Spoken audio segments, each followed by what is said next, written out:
हमारे श्री प्रिया रानी जी के पास सारे देवता गए और कहने लगे, सरकार हम चाहते हैं कि आप श्री धाम में पधार करके अपनी अद्भुत लीलाओं से हम सबको संतुष्टि प्रदान करें और जो भयंकर भयंकर दुष्ट राक्षस पैदा हो गए हैं उनका सर्वनाश करके आप इस धरा धाम को दैत्यों से मुक्ति प्रदान करें।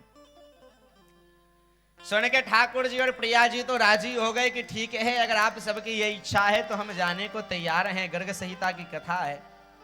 गर्ग संहिता में अद्भुत वर्णन है कि प्रिया रानी जी और ठाकुर जी तो राजी हो गए कि महाराज हम श्रीधाम वृंदावन में जाएंगे और अद्भुत लीला करेंगे।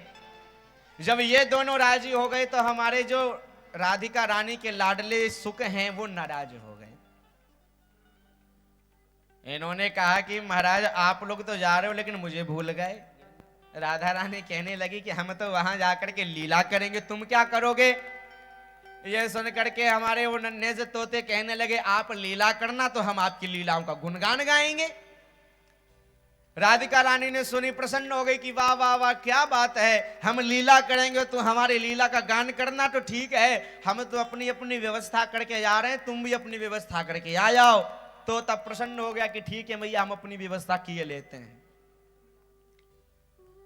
व्यवस्था बनाते हुए क्या बात हुई, अद्भुत वर्णन। बोले हमारे वेद व्यास जी महाराज सरस्वती नदी के किनारे आश्रम बना के रहते थे। इन्होंने आने वाले कलिकाल को देख करके विस्मय हो गए कि महाराज इस भयंकर कलयुग में कैसे जीवों को मुक्ति मिलेगी। तो इन्होंने ध्यान लगा करके एक वेद के 4 वेद बनाए, 17 पुराण लिखे, पंचम वेद महाभारत की रचना करी, लेकिन मन को संतुष्टि न मिली।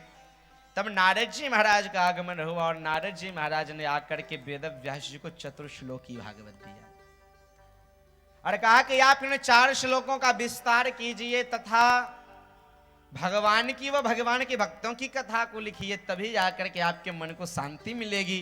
पूर्व जन्म की कथा नारद जी महाराज ने सुनाई कि पूर्व जन्म में तो मैं भी एक दासी का बेटा था, संतों की सेवा में मेरा मन लग गया, लेकिन माँ जिंदा थी इस कारण से संत मुझे अपने साथ न ले गए।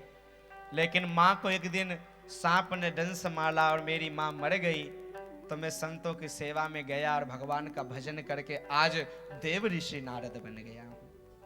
इसीलिए भक्तों की बड़ी महिमा है।